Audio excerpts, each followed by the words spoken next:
MaltaToday question for Prime Minister Muscat. Has the summit met your expectations? How many migrants will be allowed to enter Europe in the future? And do you think that all parties will deliver on the action plan? Well, I think the crucial part is to put this agreement into practice. Obviously, if you ask me whether it's ambitious enough, I think it's the result of a compromise that sees us moving a step forward.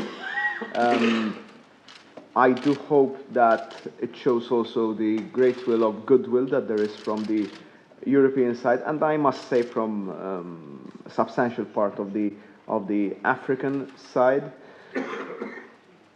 As a result of what has been agreed today, as President Tusk was saying, the action plan provides clear timelines. So most of the things he said need to be implemented by the end of 2016. That's a very ambitious timeline, which means that we have basically just 1 year to put them into action. We intend, as Maltese presidency of Council coming in January 2017, to take up the implementation of this action plan, see what has been done, what hasn't been done, and to come up with a follow-up during our presidency in the beginning of 2017. I believe that what both the President of Senegal and President Tusk were saying match one another. We are in a situation where we are discussing here a phenomenon that is one of a kind, that will continue to grow. And what Donald was saying, that we are in a race against time to save Schengen, proves to me that the rules that we have adopted so far in Europe are now outdated and need to be changed. Donald is very correct in saying that safeguarding the borders is crucial, and that's not to build a fortress Europe, but that's really and truly to see that the rules that we agree upon do work. Unless there are rules, I think no one is advocating a sort of free-for-all. We need rules, we need to update our rules, we need rules that work. We need rules that work also for all parts of the European Union.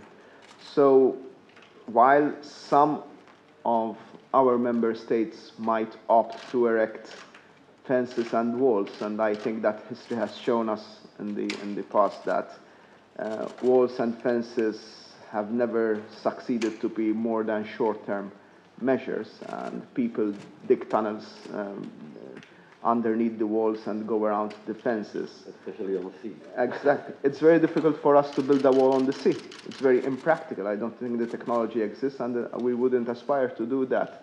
So really and truly, we need to look beyond any sort of architectural obstacle to movement of people. That's why we need new rules, new regulations, new institutions, I would argue, at international level, at global level, rather than just European level. May I remind you that the debate we're having now has to be seen within the context of increasing movements of people within Asia, for example, increasing the movements of people within Africa itself. So the discussions I had with quite a number of African heads, we're getting news, and we're becoming more aware of a situation where some African countries are, for the first time in their recent history, experiencing influx of other African immigrants from other African countries.